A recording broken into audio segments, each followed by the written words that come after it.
actually, to each and every one of you. Listen, I was driving along, as you do. Well, actually, just before many will say, what are you doing filming if you're driving? I was in a taxi, actually, earlier on this week, and something caught my eye, and I filmed it. And look, here we go. I put it on the screen, and I put it on social media. It went somewhat viral. Over 5 million people have seen this tweet. Now, the graphic that I'm showing you, or the video I'm showing to you, this is the central carriageway on Park Lane in London. Very expensive address, probably one of the most prestigious, quite frankly. And it's now become what I'm going to bluntly describe as some kind of tent city.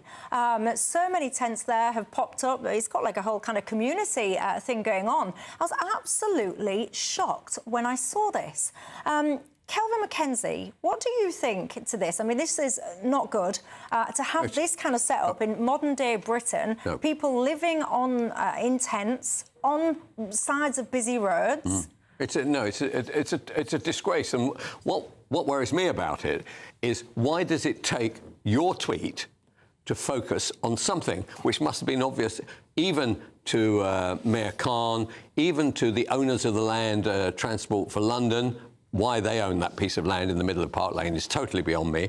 And also beyond the Westminster Council, who are actually in charge of keeping that place clear. Who are these people? This is the next question. I think you've been there, haven't you? Yes, well, I know the answer to that because I went over to the camp to talk to people. When I was there was only a couple of people there, and I asked them their stories, and they told me that they're from Romania and Bulgaria. They told me that there's about 50 of them residing there, that they were not family, but they were friends. I asked what they were doing there, and they said that they were homeless. I was chatting away to them, and I asked about working, getting jobs, etc. They said that they didn't have any paperwork. I asked them, do you want to tell me your story? We can try and raise a spotlight. We can try and get you some help or support. And then I've got to say, the person that I was speaking to, which is, I think, the person on the screen now, got incredibly aggressive towards me. The second I mentioned filming, trying to share the story, I was really met with a huge amount of abuse, you know, vitriol, aggression, whatever you want to determine it to be, and then off they went. They would not consent to being filmed at all when I was speaking to them. First thing, Michelle, I mean, I just think this is a awful humanitarian crisis on our streets that you just don't expect to see in the 6th largest economy of the world. I mean, these pictures, frankly, you know, used to see these in the global south, or even now on, sadly, some of our American cities like Los Angeles. It's a real failing, I think, in housing policy. We have this antiquated housing law that, for example, if you're in a family, you will be housed in temporary accommodation if you fall on hard times, if you're homeless. If you're single and male, then you have no recourse to any housing support whatsoever. And what I find really disappointing about these pictures, and generally, actually, when you look at the the numbers now that are rough sleeping, just in London alone, it's over 1,000 people a night, according to the charity Crisis. That's a 27% increase just on last year. So this is a thing that's not going away. It's getting worse. And do you remember during the pandemic, rough sleeping was ended when we had the lockdowns. So we seem to have the means of accommodating people, doing the outreach, getting them into supported housing. Why have we got one of the most expensive streets in Britain? I don't consider it part of my taxpayer dollar should be going to helping Romanians, Hungarians and various other people, which sound as though they're from Eastern Europe. Why don't we do... I mean, we've got Starmer on there saying, I'm going to smash the gangs, I'm going to stop these people coming here.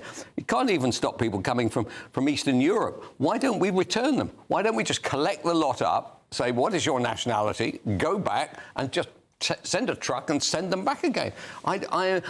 You know, we won't... You know, Starmer says smash something.